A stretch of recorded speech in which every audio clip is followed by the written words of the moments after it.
Ils en ont un petit peu assez, tous ces enfants. Ils sont assis en rond, ils baissent la tête. Et puis un jour, il y a cet aumônier américain qui vient, qui se présente à eux. La seule chose qu'il fait, c'est qu'il relève sa manche et qu'à ce moment-là, il montre donc à l'Assemblée, à ces jeunes, son numéro tatoué d'Auschwitz. Et pour la première fois, ces jeunes vont éclater en sanglots.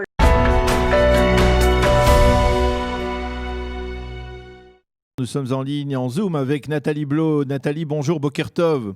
Boker Tov. Vous êtes la responsable au mémorial du Yad Vashem du contenu francophone. Avec vous, nous allons parler de deux grands sujets importants. Le premier, eh bien, c'est l'exposition de photos sur les enfants rescapés de Buchenwald qui ont été accueillis dans la célèbre maison d'Écouis de Lozé.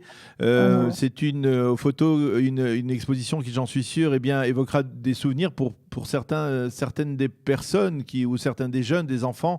En particulier, j'aurais dit le Rav Israël Meir Lau qui figure sur cette exposition.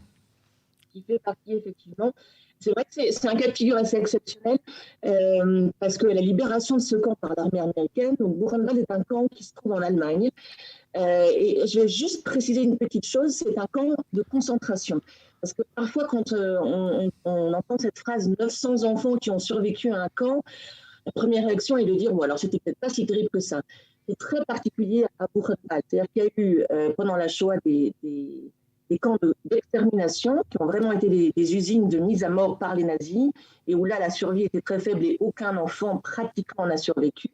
Et puis, il y avait aussi des camps de concentration qui ont été créés, en tout cas pour Buchenwald, qui a ouvert ses portes en 1937, c'est-à-dire avant la guerre, et dont le but était d'accueillir des détenus de droit commun, des asociaux, et surtout des opposants au régime, c'est-à-dire tous ceux qui dérangeaient les nazis, et en grande partie les communistes, et ce qui veut dire qu'ils ont été capables de mettre en place des réseaux de résistance avec un comité international de résistance dès 1943, et qu'ils ont réussi par des chaînes de solidarité à sauver les plus jeunes du camp. Alors quand on dit enfants, en français, effectivement, on parle des enfants de Buchenwald. En anglais, on utilise le mot garçon de Buchenwald, qui est peut-être un peu plus juste, parce que enfants, en fait, il y avait une trentaine d'enfants uniquement qui avaient moins de 30 ans, une trentaine d'enfants, pardon, qui avaient moins de 12 ans. L'essentiel du groupe, c'était des adolescents qui avaient entre 13 et 20 ans. Donc, ce sont des jeunes qui avaient une capacité physique, au début en tout cas, pour être utilisés comme main-d'œuvre et qui ont pu, soit dans les ghettos pour une grande partie d'entre eux, soit dans le camp de Buchenwald, constituer une force de travail utile pour les Allemands. Alors, sinon, ils n'auraient pas survécu. Alors, ces enfants ont été accueillis donc dans la maison de Lozé, d'Écouis. Il y a des histoires célèbres autour de ce qui s'est passé dans cette maison. Je parlais du Rav Israël Meir Lau qui lui-même raconte son passage en France pendant cette période-là. Et bien entendu, l'autre prisonnier, l'autre rescapé de Buchenwald célèbre, c'est Elie Wiesel qui était aussi à Écouis avec des histoires. Vous pouvez peut-être nous en raconter une, cette fameuse histoire d'un général de l'armée américaine qui a permis à ces jeunes de pleurer pour la première fois. Oui, c'est très émouvant parce qu'effectivement, quand ils sont libérés, on ne sait pas quoi faire de ces enfants. Ils vont rester presque 2 mois dans le camp de Buchenwald. Donc ça veut dire qu'ils sont a priori libérés, mais ils sont encore dans des conditions de concentration. Et puis finalement, on va les répartir entre la France, la Suisse et l'Angleterre. Un groupe de 426 arrive en France dans une maison qui a été assignée par le gouvernement français à Lozé. C'est Lozé qui a la charge de ces enfants. Et effectivement, il y a eu beaucoup d'erreurs qui ont été faites parce qu'ils ont pensé les regrouper par groupe d'âge alors qu'il y avait des rivalités ethniques. Et il y a le Rav Meir Lau, bien évidemment, et Elie Wiesel qui faisait partie des jeunes déjà adolescents. Il a 16 ans à l'époque. Et lui, il faisait partie de ce groupe qui a souhaité mener une vie juive. Il y avait, pour l'essentiel, c'était des jeunes qui venaient de familles religieuses pieuses d'Europe de l'Est. Et à Écouis, il y a un petit groupe qui a demandé à partir à Amblois. Mais avant ça, quand ils sont effectivement dans cette maison de l'enfant, il y a des émissaires qui viennent des États-Unis, qui viennent de France et qui à chaque fois essayent de les convaincre de partir, soit pour les États-Unis, soit de rester en France, alors que beaucoup veulent partir en Palestine.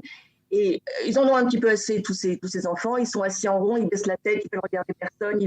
Ils ont du mal à communiquer. Il y a des problèmes de langue culturelle. Et puis un jour, il y a cet aumônier américain qui vient, qui se présente à eux et qui lui-même est un rescapé d'Auschwitz et qui n'arrive pas à prononcer un mot. La seule chose qu'il fait, c'est qu'il relève sa manche et qu'à ce moment-là, il montre donc à l'Assemblée, à ces jeunes, son numéro tatoué d'Auschwitz. Il se met à pleurer. Et pour la première fois, ces jeunes vont éclater en sanglots à leur tour parce que ça réveille en eux quelque chose. Ils ont vu dans cet adulte quelqu'un qui était capable de les comprendre. Et un d'entre eux qui déclarera par la suite, il nous a rendu notre humanité.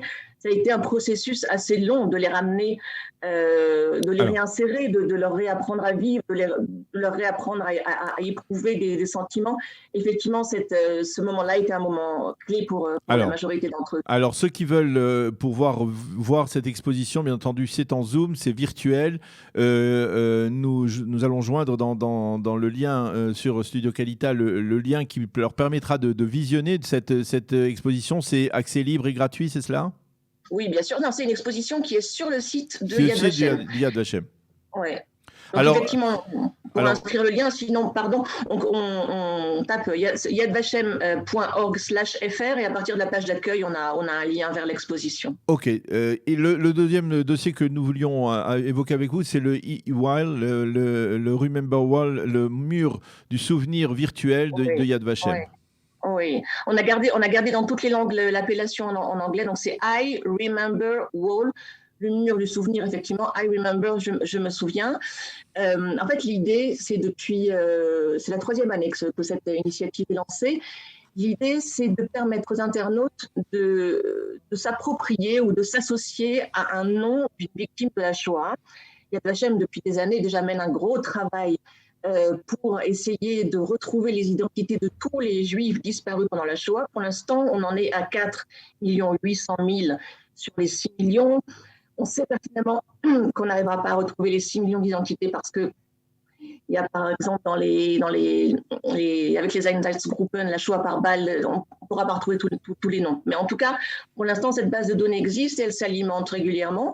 Et l'idée, c'est de permettre aux internautes, le jour du 27 janvier, qui est la journée internationale décrétée par l'ONU pour commémorer la Shoah, d'associer son nom à celui d'une victime de la Shoah. Donc, on peut ou choisir un nom qui nous est propre, c'est-à-dire pour les Juifs, quelqu'un de notre famille, ou bien, tout simplement, la base de données peut extraire de façon arbitraire un nom, et dans ces cas-là, la personne s'associe à l'identité, le parcours et le visage d'une victime. Et ensuite, elle peut joindre son nom au sien sur les réseaux sociaux avec le hashtag I Remember toujours sur Facebook, sur Instagram et sur Twitter. C'est une façon pour Yad Vashem de profiter de cette journée du 27 janvier pour rappeler l'importance et le nombre des victimes de la Shoah. Et bien entendu, donc là aussi, il faut se brancher, il faut se connecter sur le site du Yad Vashem pour arriver donc à ce mur du souvenir.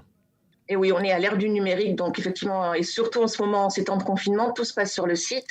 Donc là, c'est pareil, à partir de la page d'accueil, on trouvera le lien vers ce projet qui existe dans toutes les langues, puisque le site de Yad Vashem existe en 8 langues, donc c'est possible de le faire. Je sais pas s'il y a des internautes qui parlent autre que français, mais on peut le faire en hébreu, en anglais, en russe, en espagnol, en allemand.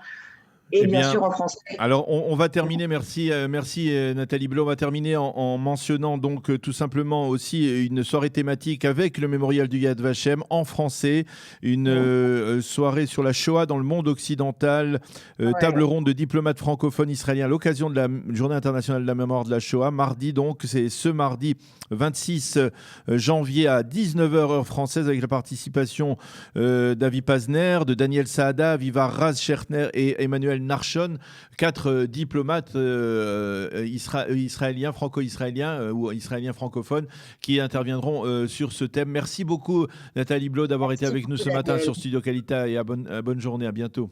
Bonne journée.